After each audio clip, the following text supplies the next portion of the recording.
I look at estate planning from a different perspective. It's really not about you. It's about your family. At the end of the day, we're going to be gone. It's what do we want to put our family through or not put our family through at the end of the day. Yeah, like I tell people all the time, if you hate your family, get a will. Yeah. Or hate them worse, get a deed transfer upon death. Yeah, exactly. Every time I see a will, and especially a deed transfer upon death, all it does is just create animosity and arguments amongst everybody. Whereas this is a trust. The trust doesn't die with the person.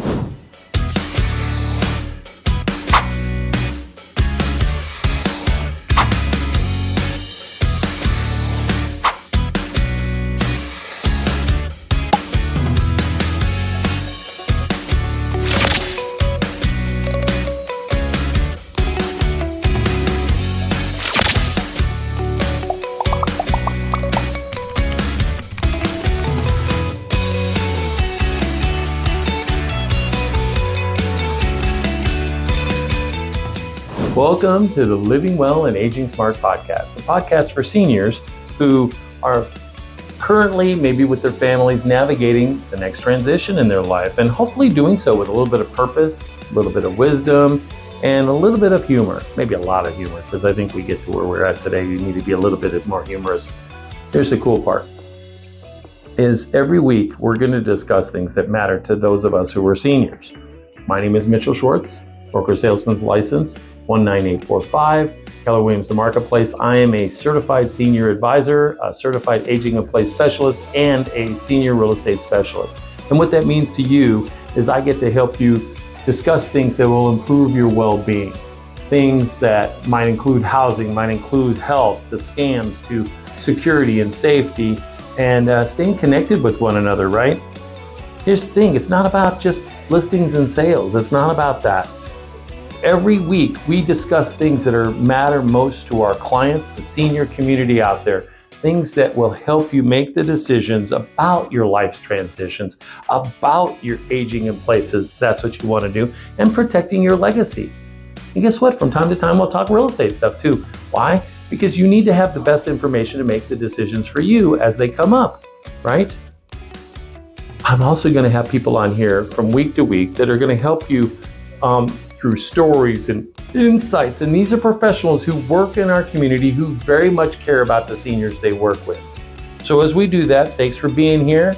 Let's get started on our episode today. I'm really looking forward to sharing this with you. Hey, Rick, thanks a lot for being here, man. I appreciate you being here and sharing with us today. This is really exciting stuff. Yeah, I'm excited to be here.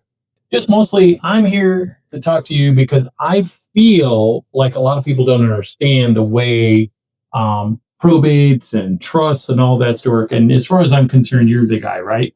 And there's lots of cool aspects about you that I love.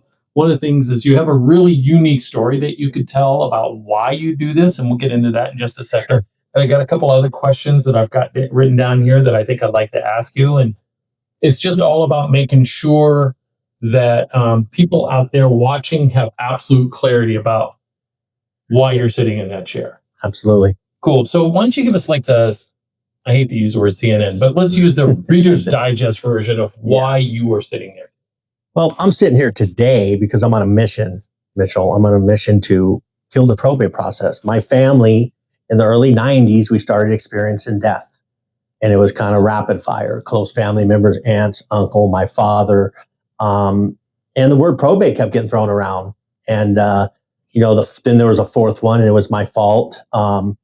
And I just learned a lot without going into the story because it is a long-winded story. I just learned a lot, but most importantly, what I did learn was it all could have been avoided by some pre-planning and having our stuff in order as a family, and we didn't. Yeah, that's both a cool thing and a really crazy thing because a lot of people don't understand. They think, oh, you got to be super wealthy to have a trust. Yeah, some people even think you have to be wealthy to have a will, and they think a will solves all of their problems. And we know certainly that's not the case, right? Yeah, no. A will, unfortunately, doesn't do much. And we're talking about a last will and testament, not to be confused with a living will. But yeah, it doesn't really do much. It's recognized in one place and one place only, and that's the probate court. We want to avoid that. Yeah, and here's the cool thing. I want to share with you guys this. Rick is not an attorney, so I don't want you to construe this for any kind of legal advice from him or myself. This is more about us educating you what we know from our experience and the information we actually have gleaned from the attorneys that we've worked with, right? Sure. And so why is the probate the process the thing you want to avoid? What's the biggest reason? Well, it can be financially draining on a family and create financial hardship. It's a long process. Your estate gets opened up to your creditors. It's no longer private anymore. It becomes public, and Medicaid could come into play. There's just a lot of factors. The biggest one for me is the financial hardship, and then the fact that you pretty much need a lawyer to navigate the process, and they're going to get a good percentage of the estate. It's not cheap. Right, and it's all predicated on the or based on the gross value of the estate, not necessarily the net, right? So if you have a $500,000 house that you're going to sell a net $40,000 on it, they're going to get paid from that $40,000 based on the $500,000. Oh, right? Absolutely, absolutely, and they're going to nickel and dime the estate as much as they can, and I don't care if it's 10, 15, or 20,000. I look at that from a family's perspective. It could be a semester or two of college. It could be a vehicle for a young teenager. It could be the start of a bigger college education, or funding a minor child who's not even in high school yet's education. We want to keep every penny on the family side. Right. And since so many people I've heard say the myth over you have to be wealthy. I mean, come on. It's really, if you don't have to be wealthy. It's if you own a home. So when you talk about trusts, if you own a home, and every state's different, I'll speak to Nevada because that's where we're sitting. You pretty much need a trust for that to transfer properly without the probate process. You do have what's called a transfer on death deed, but I will tell you the title companies will still require a mini probate. Yep. There's still certain things creditors still get advised, and you're opening up your creditors to your beneficiaries. You don't want to do that. You want to avoid that. So I'm not even a fan of that. Well, I agree with that. And I think what my experience has been, and tell me if I'm wrong on this, is people think, well, I'm dead, so who cares? I'm going to get a will, and it's just going to at least tell everybody what I want them to do with my stuff. But does it really begin and end there? You know, and it's funny you say that because we've worked the senior circuit quite some time on these different expos, and that's their favorite thing to say is, it'll be my kids' problem. They can worry about it. And they say it in jest and joking, but there's some seriousness to it. And I look at estate planning from a different perspective. It's really not about you. It's about your family. At the end of the day, we're going to be gone. It's what do we want to put our family through or not put our family through at the end of the day. Yeah, like I tell people all the time, if you hate your family, get a will. Yeah. Or hate them worse, get a deed transfer upon death. Yeah, exactly. Every time I see a will, and especially a deed transfer upon death, all it does is just create animosity and arguments amongst everybody. Whereas as a trust, the trust doesn't die with the person.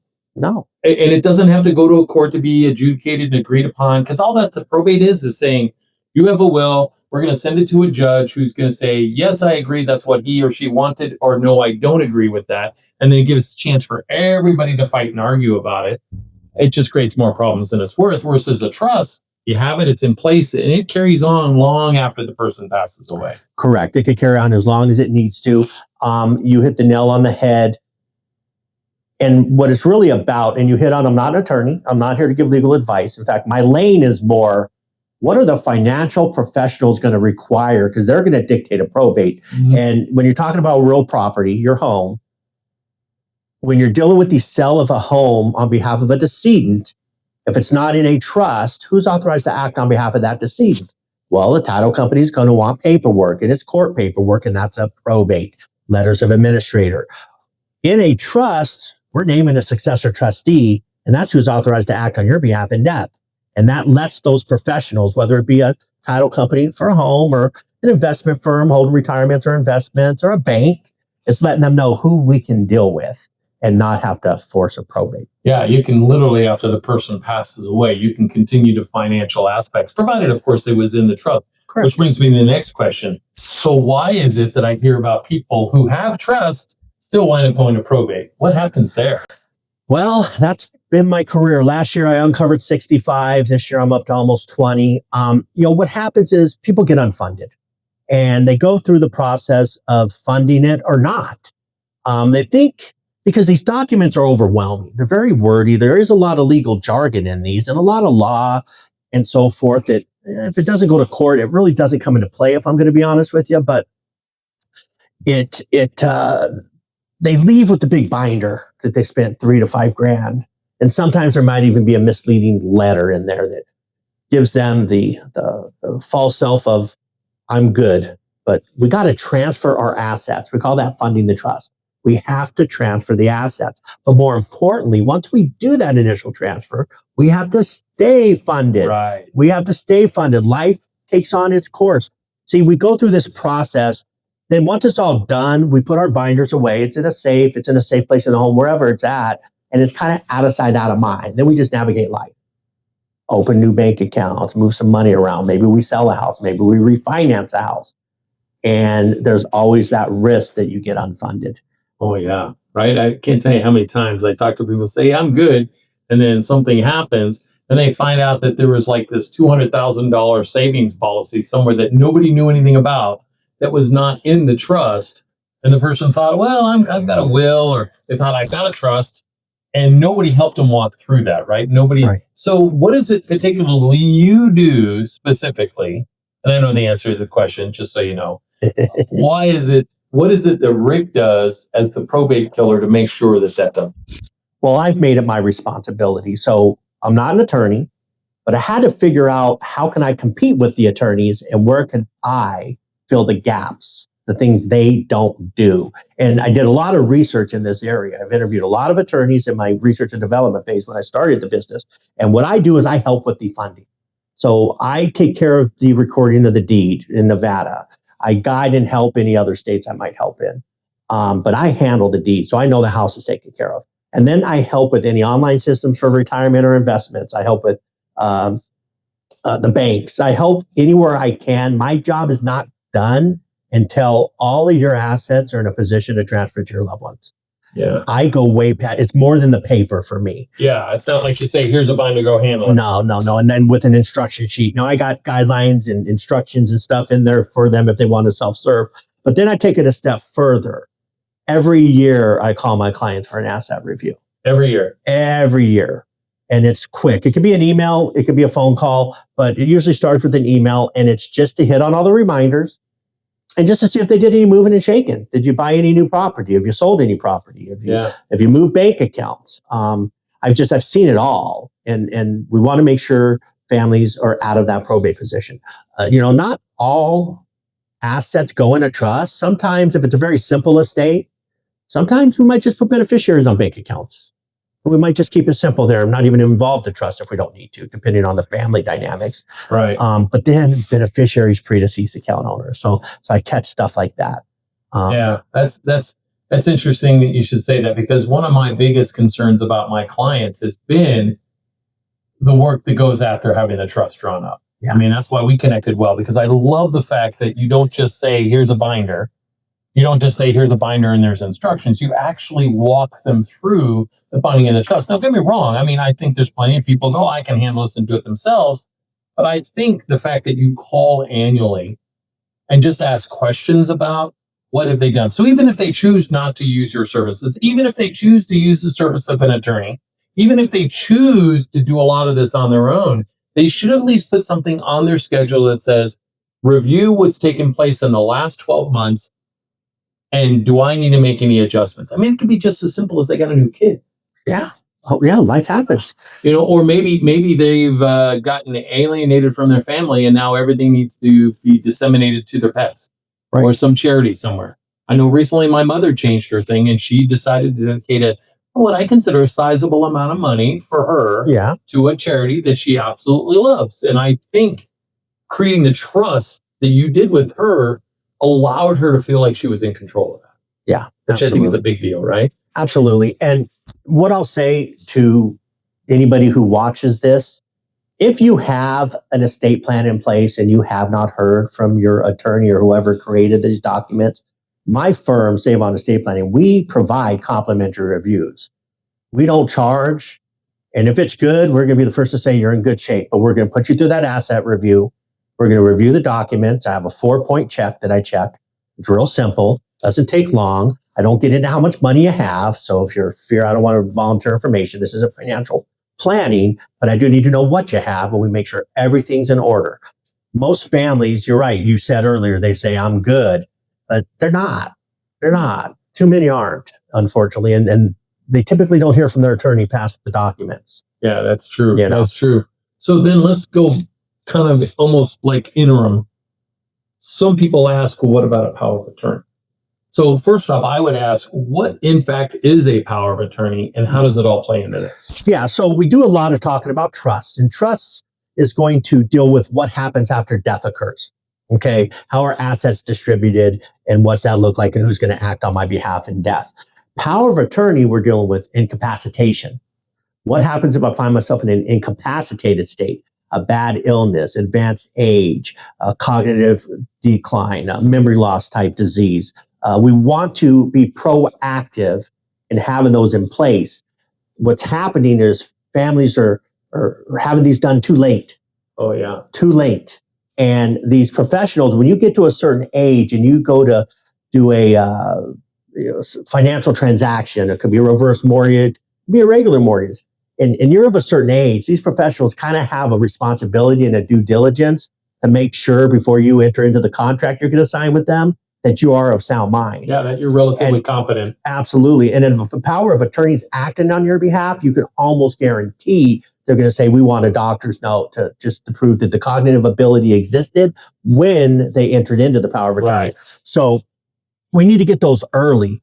And I'm a fan of 18 years old, because I think that's a great idea because you're no longer technically the legal guardian of a child once they turn 18. But God forbid they're like on a baseball field somewhere just playing with their friends, and now they need to be taken to the hospital and nobody can speak for them. Yet if you have the power of attorney, at least medically, you can go in and say, okay, this is my child. Yes, he's over 18, and this is what we're going to do with him. 1,000%. Yeah, I think that's a solid key to make sure that the kids are protected. So then why wouldn't a person get a trust? What would keep somebody from actually getting a trust? Cost. They might feel like the cost associated with it. Really? Yeah, they get. I think people understand. They believe that it costs them between $3,000 and $5,000. I know firsthand that you don't charge that much. No. So I guess for me it would be ask the question before you make the decision. Yeah.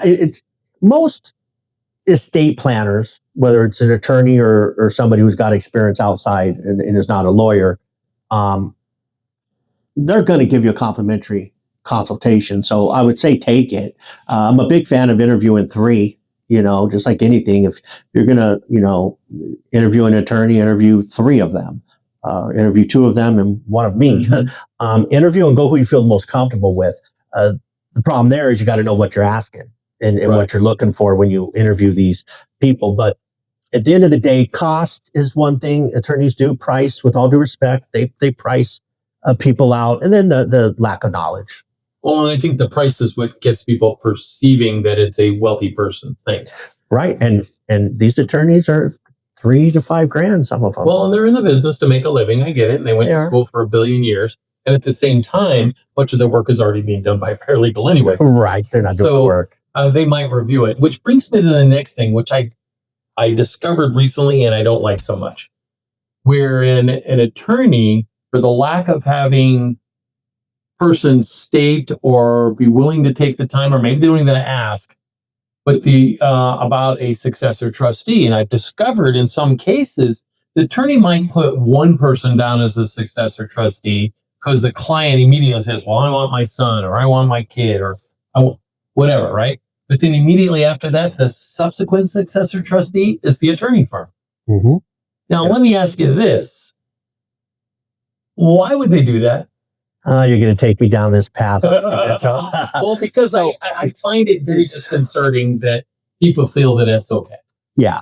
Listen, I'm on record as not being a fan of attorneys. I mean, I don't want to make this an attorney bashing session, but you got to understand what I see that comes across my desk. My firm doesn't benefit from probates. Our whole business is to help people avoid probate. They benefit from probates. And if they can find a way to make these documents as overcomplicated as possible, as vague as possible, and work themselves into it, like you just said, as a successor trustee, that's, it's lead generation. It's like they were ahead of their time before lead generation was a big thing. They're generating a lead for a probate. And their position is, we're just helping them. They're our client. We're just helping them. But no, we once we get the trust set and the assets positioned properly, we shouldn't need attorneys anymore. If we went to an attorney to do that, Right. It's one of those things where I don't know why they do it. I just came across another one too. In fact, I just did an amendment. We wrote in there that we're removing the attorney altogether. In fact, they paid $5,000 for their estate plan, wanted to do a simple amendment, and they were going to charge them another $3,000 for the simple amendment. They would have been $8,000 into this. Wow. That's nuts. Yeah. Well, and the other thing is I see people dragging their feet, and we'll kind of wrap it up with this. I think, and maybe I'm wrong, I hear it all the time out there in the field, right? People just like, well, we'll get to it. And what I've discovered is that that's not always the case. And so we are actually working on something together where we're going to get the trust done, and drug their feet so long that the person who was getting the trust drawn for, mom, actually passed away. And now, unfortunately, you have to go to probate.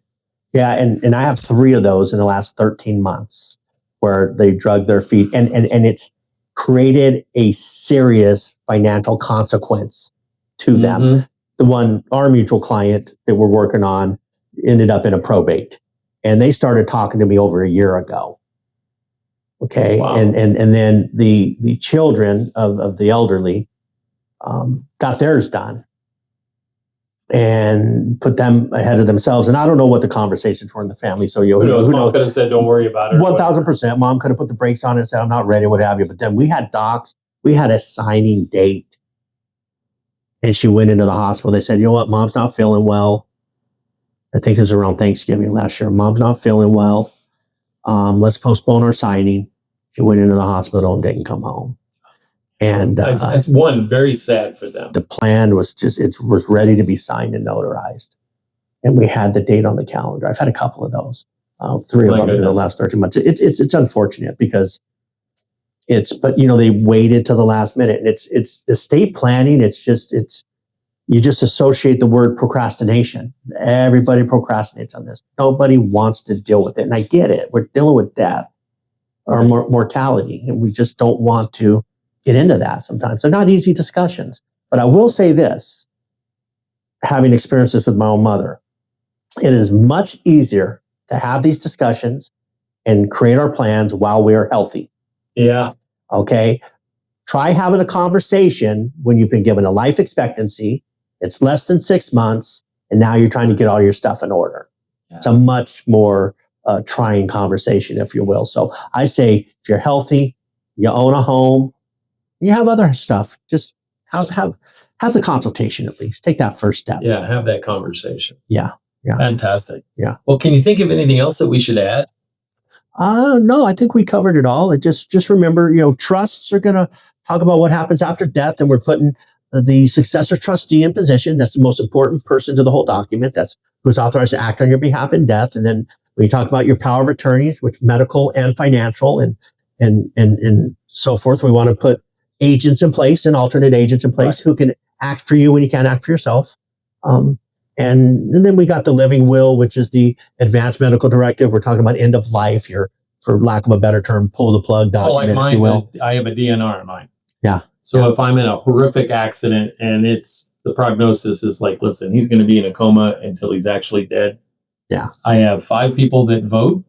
And if they vote to pull the plug, then I'm toast. There you And go. I'm okay with that because I do not want to be living like that. Sure. Or if it's, if I'm really suffering bad, and even if they bring me out of a heart attack, I'm going to be brain dead or what. I don't want that. No. 1, I don't want to be a burden to my family. And 2, what quality of life is that? So thinking those things through is important. I did think of one thing that I would like to add, if it's okay with you. Sure, please. One of the biggest challenges that I see is that people don't like talking about this. And the biggest challenge I see because of that is the family doesn't get what's important to them before they die. And it's left to speculation based on reading their pour over will or whatever.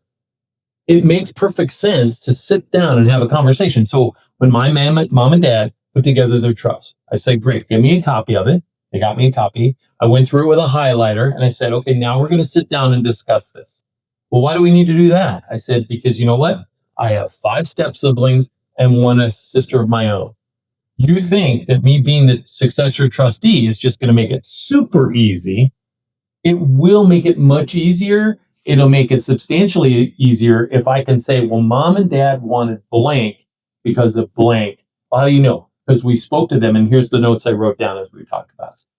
So much easier when you communicate all of that with everybody. I don't care what your estate plan is. The communication factor is paramount to solving all of the dreaded fights and aggravation towards the end. Now, can you control people? I don't think so. And you do this, you got a much better chance of making things. Absolutely. And I got to be honest, I'm big on transparency. Yeah. Have that conversation because you're dealing with something that's in black and white. And black and white often can be interpreted 2 different ways. So we want to be clear and concise. And then have the conversations with the other family members. It's okay. Let them know your wishes. I've had a family actually videotape their wishes that match up with it, and they saved it. It's hard to argue that, isn't it? Right. Yeah. It's kind of hard. You're taking any contesting right out of somebody's, hands there. So yeah, you're absolutely right. Have the conversation, go over it. A lot of families don't want to do it. And here's the thing, right? The goal is to avoid probate court. But what you can't do is stop families from fighting. And if families are determined to fight and argue with each other and lawyer up, and now you got to get lawyers involved, they can force a probate still. And then it's all about the money for the lawyers, and they don't really care about the outcome because they're not guaranteeing it. They're getting paid by the hour regardless. Yeah, and they'll tell you got a great case, but you're signing a contract that says we don't guarantee the outcome of your case. So they're not even standing behind it because they don't know what a judge is going to say at the end of the day. They just have an argument. So, when we could just get everybody on the same page. And I know sometimes that's not that easy when you have estranged family members. But when you don't, it just makes it easy. Well, I will say this. In my experiences, people who have trusts, people who communicate through complete transparency have made good choices with regards to successor trustee. And by the way, it's not just one. You should have 2, 3, or 4 down the road. God forbid something should happen to the first one. Maybe the first one and the second one are hanging out together and something happens to both of them. You want to protect. But people who do that, their children generally are like, you know what? That's what mom wanted. I understand completely. We're good with that. You take care of it because you're the successor trustee and we trust you because mom trusted you.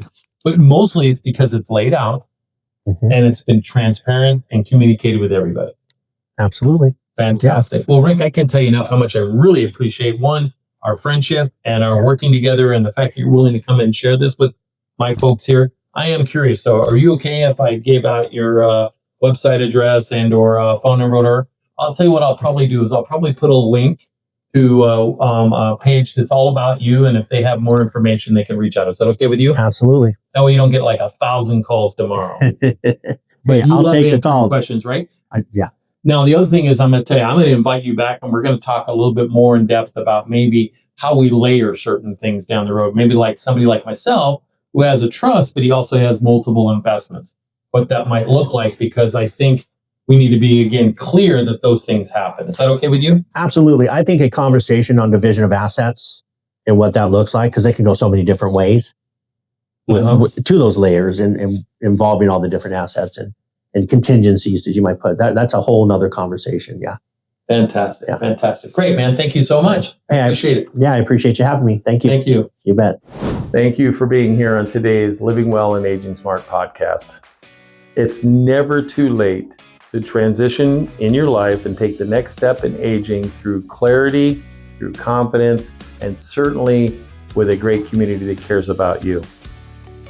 If today's episode resonated at all with you and you got questions, feel free to call me up directly. I'm on my cell phone, 702-303-0040. You can reach out to me personally.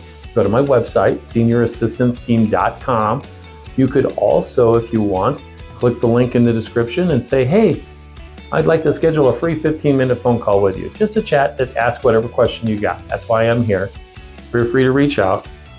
But if you got something out of this, or you think somebody else would, subscribe to this, leave a comment or a question, share it with a friend.